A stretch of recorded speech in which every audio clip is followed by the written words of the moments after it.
to Unity in Diversity. I'm Leslie Smith. Welcome. My name is Memo Mendez. But first, let me share some personal perspective. When I was a kid in school here, my teachers would never learn how to pronounce my name. So they would rename me Willie, Billy, whatever popped into their head. I felt disrespected, manipulated. This car came speeding down the street and this guy stuck his head out the window and yelled the N-word at me. I was so mad. Here I was, a student at one of the best schools in the country, and I was still being judged based on the color of my skin. The U.S. population is evolving, and that's reflected in the workplace.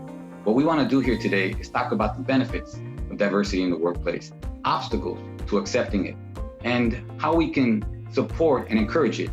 By using the richer, broader blend of ideas from a diverse group, Team B will likely achieve better results. And customers are diverse. So if you have a diverse work team, they can relate better. Literally speak their language. What is stereotyping? It's jumping to conclusions about people. It's pigeonholing somebody because of one or more perceived particular characteristics. Once we start stereotyping, forget it. Bias kicks right in. This whole thing is so confusing. Talking about anyone that I know? Oh my gosh, I am so sorry. You weren't supposed to hear that.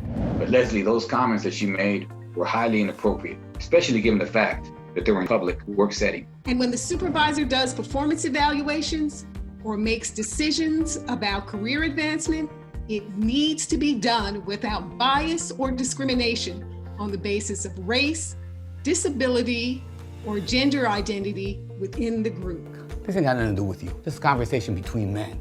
Well, kind of. So why don't you just mind your business? No, this is my business. All three of the employees in this scene have perspectives and individual attributes that can really benefit the team's work. However, Lucho's resistance and his stubbornness can keep that from happening and actually create all kinds of problems for himself and the company. I want you to take a few moments and think about some of the biases you might have. Advancements in communication, transportation, technology are bringing us closer together every day. And for some, the workplace looks and feels very different from the world they may have grown up in. Everyone plays a part in making unity in diversity a reality.